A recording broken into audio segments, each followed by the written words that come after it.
This video is now in session, and today I want to talk about how Democrats have not been doing well in North Carolina.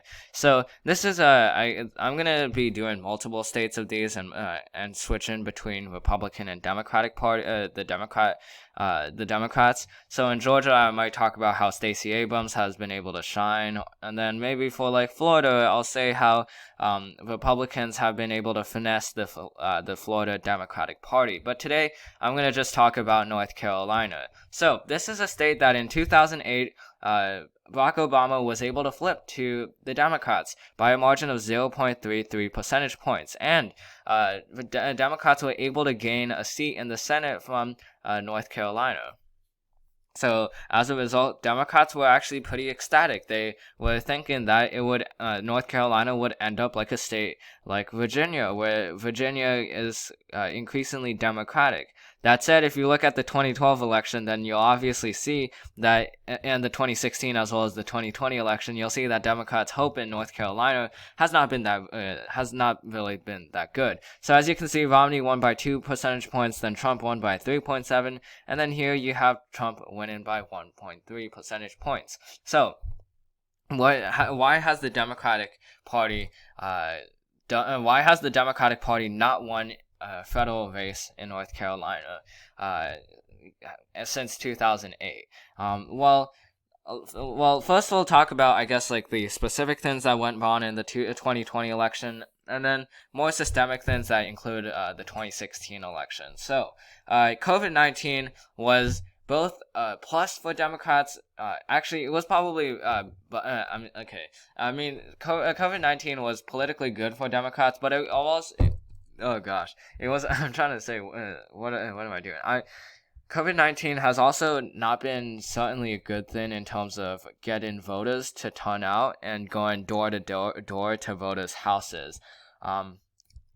Because Democrats, they stopped doing door-to-door voter registration because they wanted to portray themselves as the safe party, as the party that is ethical.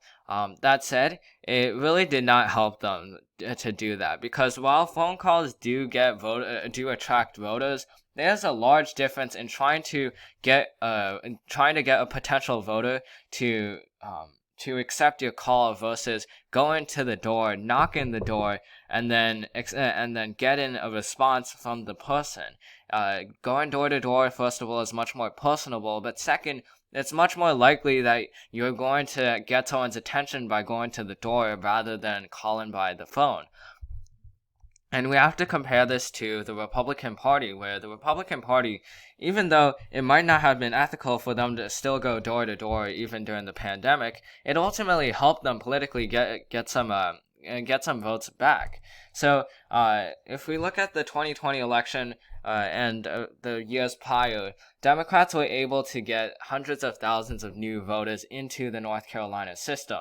That said, Republicans were also able to get voters into the system to vote for them. And as you can see by the shift in 2016, then you'll see that North Carolina has shifted both blue and red in certain places. You can see here in the Charlotte area and the Research Triangle, it has shifted towards Democrats. That said, in the rural area, it has also shifted towards Republicans. So the Republican shift is outpacing the Democratic shift that's happening. So that's one reason. The second reason that's specific to the 2020, actually, this is not really specific to the 2020 election, but it also includes the 2016 election. So in the 2016 election, North Carolina Democrats campaigned against Trump by saying that if you vote for Trump, he's going to do terrible things. And North Carolina voters did not buy that. And then fast forward to 2020, the North Carolina Democrats decide to employ a strategy that's based on trying to get Donald Trump to go out the door, instead of a policy-centric kind of campaign. So that also did not really resonate well with enough North Carolina voters. There were certainly voters who wanted to vote Donald Trump out the White House, but at the same time, the swing voters much rather care about the policies. And when you compare the Democratic Party strategy in North Carolina to the Republicans, where the Republicans talk about what Donald Trump has done for the past 4 years, then you definitely need to focus on policy and not on candidate. And this is what the reason why that kind of strategy worked in the 2020 election is just look at other states and as well as other candidates in North Carolina. In Georgia, Stacey Abrams ran a policy-centered campaign where it's saying that if you do not vote, then this thing that you want won't pass the Senate, where this thing that you want won't be able to get done in the White House. So that kind of approach really resonated with swing voters in the Atlanta suburbs. So as a result, Joe Biden was able to win in Georgia, and you also have Jon Ossoff and Raphael Warnock, who both won in their Senate races. But in North Carolina, we see that the presidential race went to Republicans, and the Senate race went to Republicans as well. Tom Tillis, who is currently the incumbent senator from North Carolina. Cal Cunningham was expected to win this race by around 62%, yet he lost by around 2.2 percentage, no, 1.8 percentage points. So, as you can see, that wasn't good for Democrats, because it meant that Democrats could only have a 50-50 tie in the U.S. Senate, which they eventually did do. But had Cal Cunningham won and had Sarah Gideon won in Maine, then we could have had a situation where Democrats could have erased and removed the filibuster, where they could have started implementing some of the other priorities that don't relate to the economy and don't relate to reconciliation. But Cal Cunningham was not able to win against Tom Tillis because of the reasons I just mentioned, and in addition, he did have a Sexton scandal, which definitely did hurt him. So that's Cal Cunningham. Contrast that to Roy Cooper. Roy Cooper runs solely on policy, on expanding Medicaid in North Carolina, on making sure that big businesses in the Research Triangle were held accountable, to make sure that he would be able to revitalize Charlotte in that area.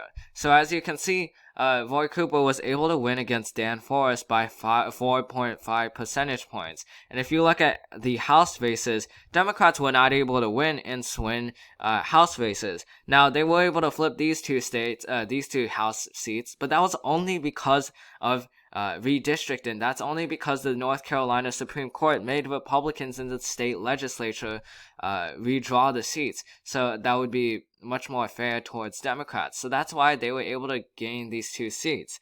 That said, in these two seats, which were competitive, Democrats were not able to win in either seat. And if you look at the state House and the state Senate, Democrats were in the minority. They won only 22 seats here, and they only won 51 seats, compared to 69 and 28 for the Republicans. If you go across the board, the only important Democrat that won was the Attorney General. That's literally it. Every other important seat, the Court of Appeals judge, the Supreme Court chief, the Supreme Court justices, the treasurer, all of them went to Republicans, and as well as the lieutenant governor, all of them went to Republicans. So as you can see, ultimately Democrats would not have not done well, because they kept on approaching the wrong kinds of strategy. So in 2022, what they need to do is do something similar to Stacey Abrams in Georgia, where they focus primarily on policies, where they say how Joe Biden has been able to get America back to work after the COVID-19 pandemic, assuming that he's able to end it. And then he also needs to, North Carolina Democrats also have to convey a message saying that they will do this and they will do this if they get elected. But if they cannot get elected, then they won't be able to do this. They won't be able to improve infrastructure. They won't be able to expand Medicaid. So that policy-centered approach is the approach that they need.